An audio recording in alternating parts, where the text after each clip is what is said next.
Political identities have become stronger than religious ones, stronger even than racial. 94% of adults are now cool with interracial marriage. It's inter-party marriage that's a deal breaker for a majority of Republicans and Democrats who don't want their kids marrying someone who belongs to the other. America's national leprechaun, Marjorie Taylor Greene.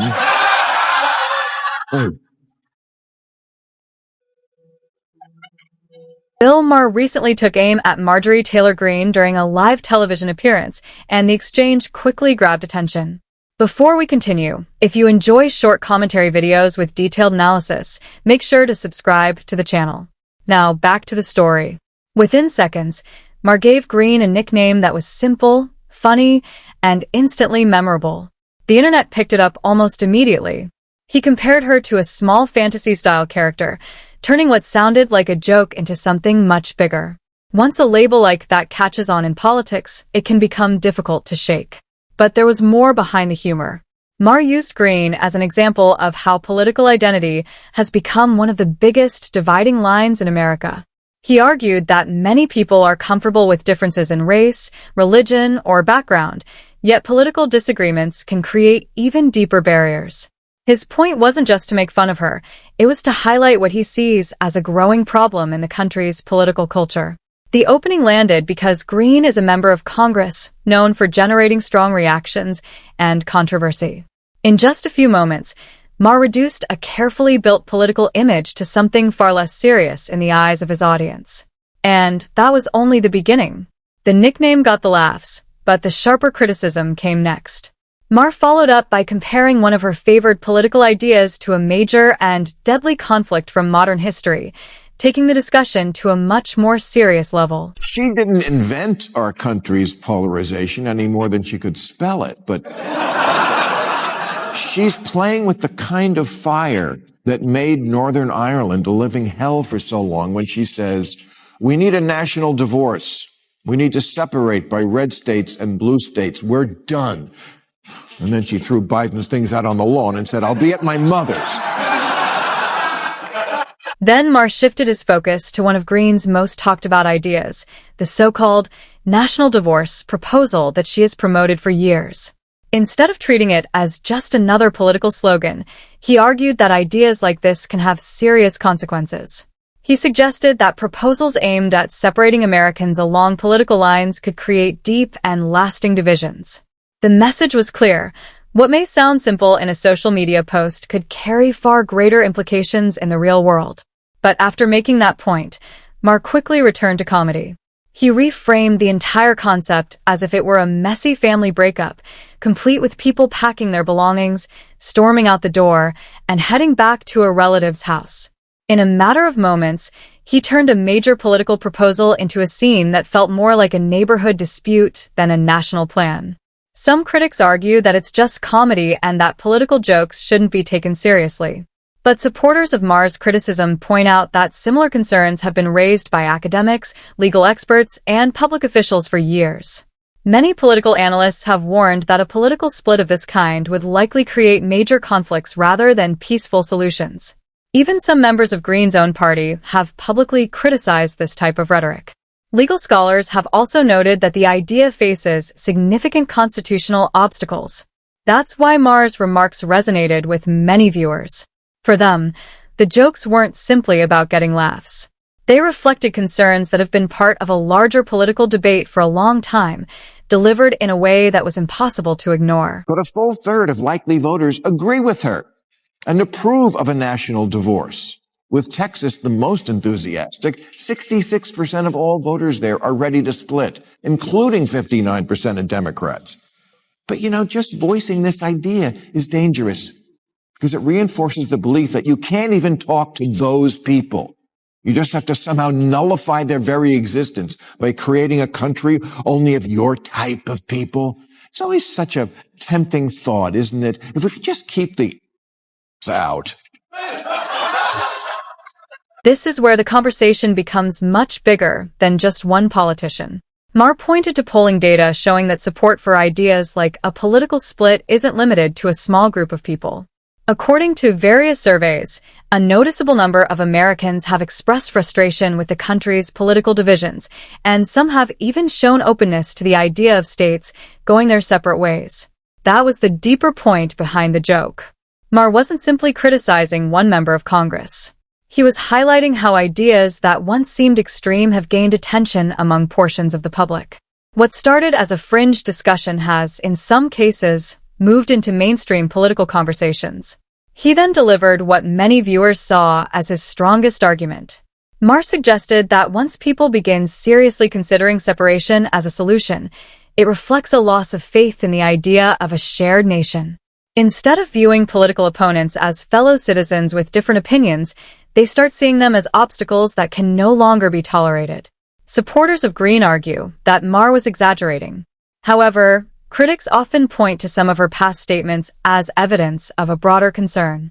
One example frequently discussed was her suggestion that people relocating from heavily Democratic states to Republican-led states should face temporary restrictions before participating in local elections. For Maher, examples like these fit into a larger pattern. His criticism wasn't focused on a single proposal, but on what he sees as a growing tendency to divide Americans into competing camps rather than finding ways to coexist despite disagreements. And, according to Maher, the contradictions don't stop there.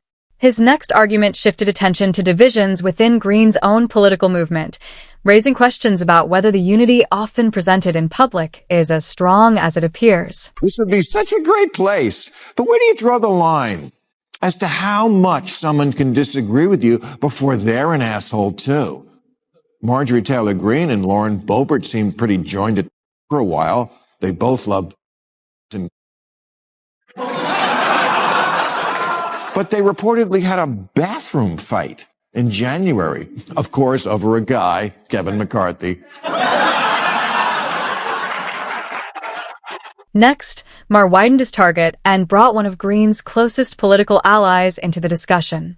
In just a few moments, he challenged both of them at the same time.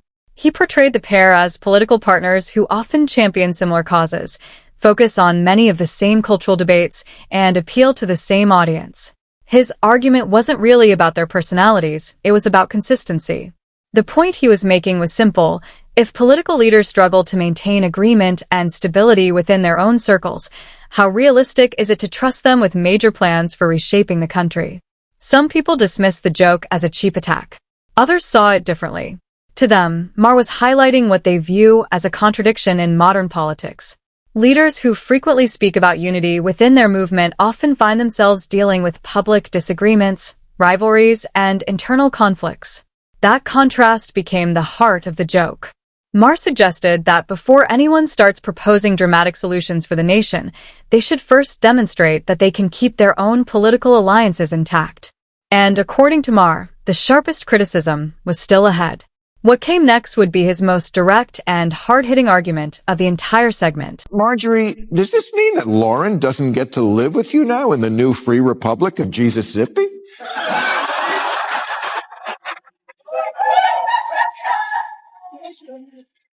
Then came the joke that may have summed up Maher's entire argument in one moment.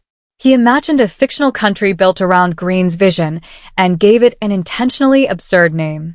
From there, he asked a simple question. If the goal is to separate from everyone you disagree with, what happens when disagreements start appearing within your own group?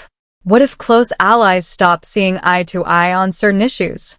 What happens when people who once stood together begin arguing over where the line should be drawn? At that point, who stays and who gets pushed out? That was the core of Maher's criticism. He wasn't spending time debating every detail of the proposal.